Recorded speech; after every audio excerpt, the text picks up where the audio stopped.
Hello family, we're here at North Carolina Animazement. We'll see you inside.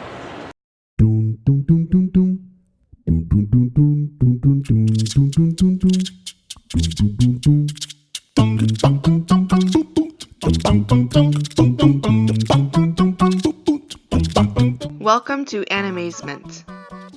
I'm sure many of you watching have heard of Comic-Con and other comic conventions. Well, held at Raleigh's Convention Center, Animazement is an entirely different kind of convention.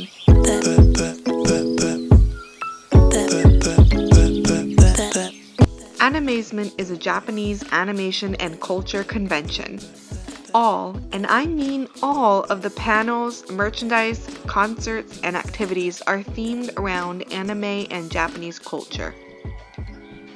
This convention is perfect for the Japanophile that doesn't really care about comics, console gaming, or wrestling. Animazement just had its 20th convention on May 24th to May 27th, 2018. We went for our very first time and would love to share our experience at Animazement with you. So, let's begin the review.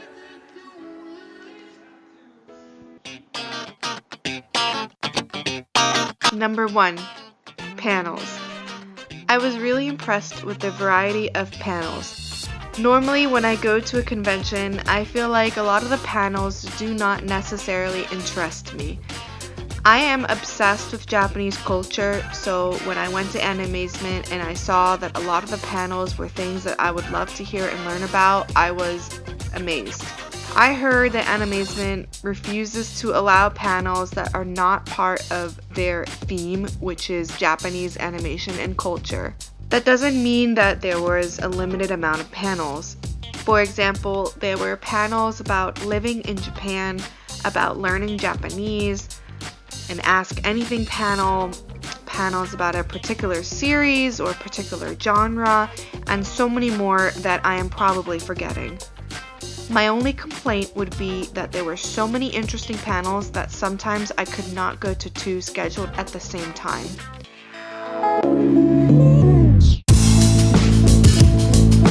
Number 2. Guests. Animazement really tries to get guests that represent Japanese animation and culture. There were plenty of non-Japanese guests, including a language expert and YouTubers Rachel and Jun. There were also a ton of Japanese guests that offered an authentic experience to convention goers. These Japanese guests brought an authentic touch to the convention. Animazement also brought a double Dutch rope team called J-Trap, Japanese musical artists, and more.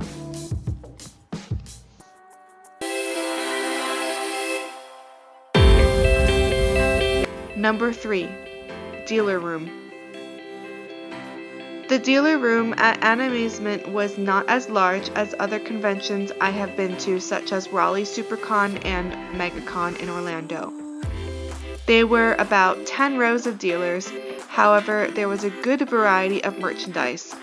I walked through the dealer room a couple times and saw anything from manga and anime DVDs, anime merchandise, such as plush toys and figurines, and also work from independent artists. Everyone in the dealer's room was respectful, however the prices were typical for any convention, which is a little expensive and just a bit overpriced. How much is the small Mimikyu? 20. 20? Okay. Big one's 40. I did like that the dealer room had a selection of Japanese snacks available for sale. Some conventions do not allow this, so seeing snacks was a nice surprise. Number 4. Cosplay Contest. The cosplay contest at Animazement was not a typical cosplay contest. Animazement calls their main cosplay event the Masquerade. This event was more like a craftsmanship and performance event. I have never experienced an event like this before. I am not 100% sure if I prefer a traditional cosplay contest over the Masquerade at Animazement. It was, however, refreshing to see something different.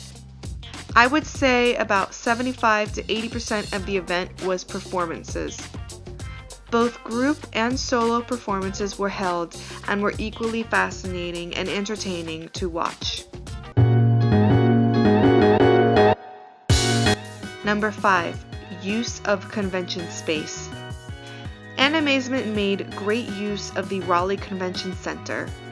I have attended a couple of conventions at the Raleigh Convention Center before this one.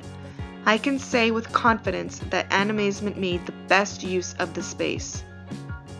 The Raleigh Convention Center is laid out kind of odd. You enter in on the second floor.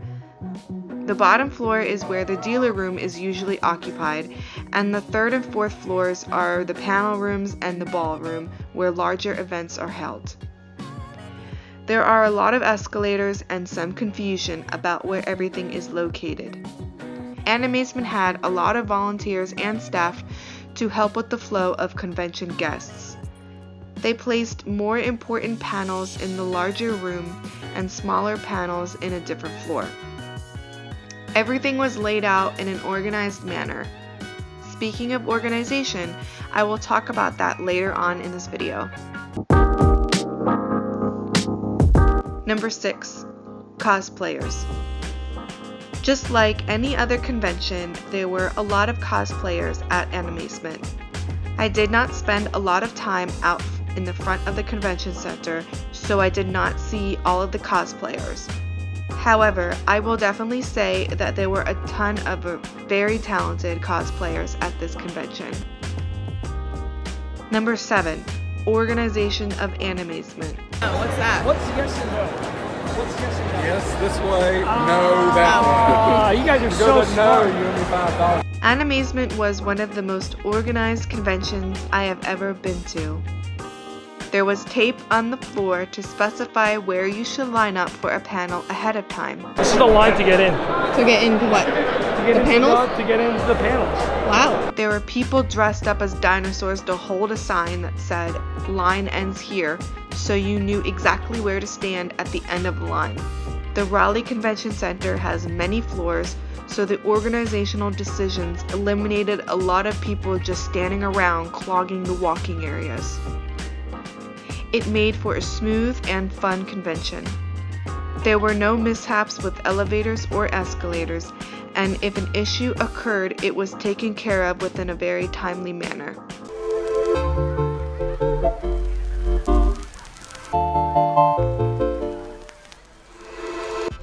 Overall, Animazement was probably my second favorite, if not my favorite convention I have attended so far.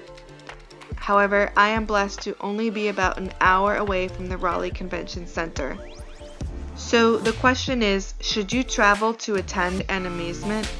If you're not all that into Japanese anime and culture, then Animazement's limited theme will probably deter you from attending. If you're not completely into comics and gaming, then Animazement is probably the convention you should definitely travel to attend.